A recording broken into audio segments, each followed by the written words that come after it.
So, podcasts obviously are a form of talk radio, and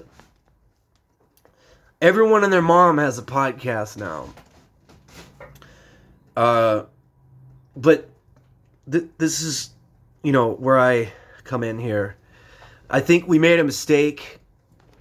I think because there was a lot of the great podcasters that were already funny guys, that were already good talkers, and then they got a podcast, right? So those early days, Joe Rogan and all that, we thought this is heaven. Talk radio is going to go online now, and it's going to be great. And it is, but I don't find myself listening to many podcasts anymore. They're not that good. And Rogan has completely corporate sellout now, so he's gone. No free speech on his platform anymore. Although he seems to be trying to reel people back in. Like, he'll get a little bit controversial, But don't get a little too crazy there, Joe. And be sure to apologize about certain things. Wink, wink. So these guys that were already good at talking, that already had backgrounds in radio and shit like that, they got into it. We thought it was great. Mark Maron, he's a professional talker. He's a fucking comedian. But now everybody. Comedians that aren't really good at telling stories and good at, they're more joke comics. And here's an example. Those joke comics doing a podcast long form is not going to be very good. They need other people there, and that's fine, But a lot of them choose their friends. They're equally boring friends, and it's not very good. So, for example, Norm Macdonald had his Norm Macdonald Live, and I still listen to that, even though he hasn't uploaded one in 6 years. Now, he's a joke comic. He tells jokes, but he'll also ramble on, and it'll make no sense. But he's also a genius, literally. I have Beethoven on the wall. I'd have Norm Macdonald right next to him. I would. These are the two masters of their craft. They reach the highest level, Norm Macdonald will have jokes that are layered. He'll tell jokes that people think are hilarious, and they don't even get it. And then the people that have a more advanced understanding of humor, like me, will be like, oh my God. And we'll think it's the funniest thing ever. And we'll think it's even funnier because people are laughing, but we can tell they don't actually get the joke. So what he did is, he did not go too long form. They were 50 minutes long to an hour, 45 minutes to an hour. And so he created segments. It became kind of a mockery of podcasting itself, which is what he does. If you remember the Comedy Central roast, his roast was a roast of roasts. And so he made a parody of podcasts for his podcast, which was brilliant. And he would choose to do different things, and he chose his sidekick perfectly. He just this retard, Adam Egret, who I'm sure there's more to him. But everyone just goofs on him, and he's like the village idiot. And he's the kind of guy, he doesn't get mad at, he doesn't really trip out on status type shit. So he's perfect. And he'd bring these guests on, and he'd ask them insane questions. And he would choose some people to have fun with him. He knew some people would tell good jokes and be great entertainment. And then other people he probably thought were more writer types and kind of boring, like Stephen Merchant, who created and wrote for The Office, right? He tortured him. He knew he was a progressive kind of guy and just kept the conversation uncomfortable the entire time on purpose and orchestrated it beautifully. He turns to him, he sets him up. He started this whole spiel. His sidekick is Jewish, and he started this whole spiel where he'd tell his guests, Adam Egret here, he's a Holocaust denier. Insane. Truly insanity,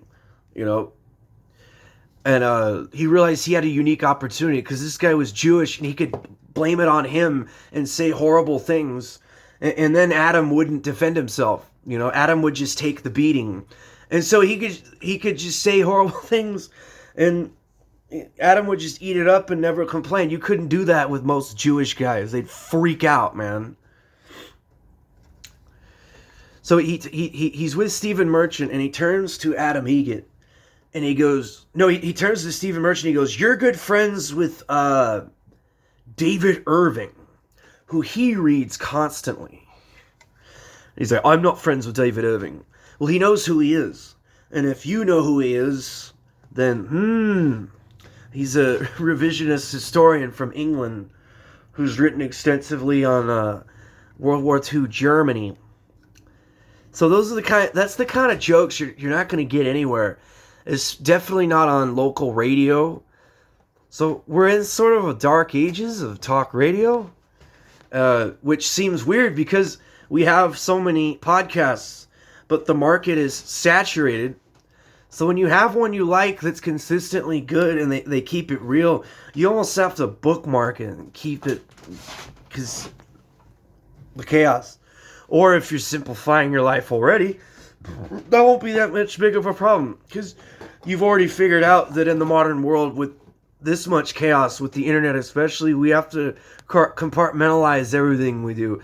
Everything has to be in its place, or else you'll go absolutely crazy and you'll just you can't keep the scrolling. You can't. You'll go nuts. It plays with your reward system in your head. So I control the content which I take in these days way more heavily because I have to focus. I'm going back to school. So any videos like that, I make playlists. And yeah, that's talk radio, folks. I mean, I don't think terrestrial radio will ever go away.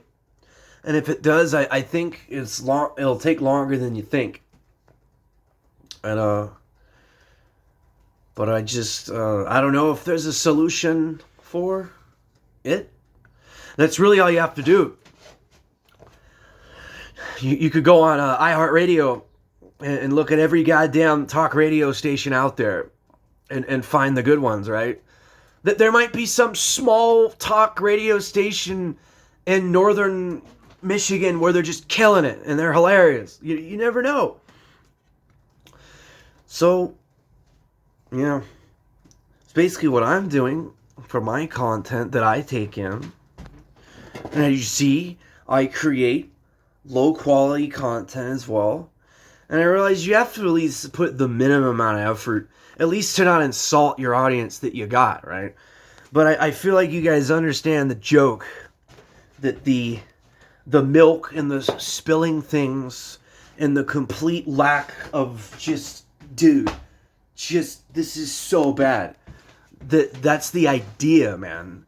Everyone makes their little furnish with the fucking thing. See, it's not even plugged in. See the thing coming down. All right, everybody. Buy my coffee. Buy my Teespring. Become a patron. Brought to you by Ridge Wallet. I can't take it anymore, guys. The advertisements are out of control. I find myself just sitting in nature by a lake going, ugh, you know. You guys don't like nature, though. I already know this. Anyway. Thoughts? You niggas never leave comments. Leave some comments, my nigga. Oh, fuck. I better bleep that out or something.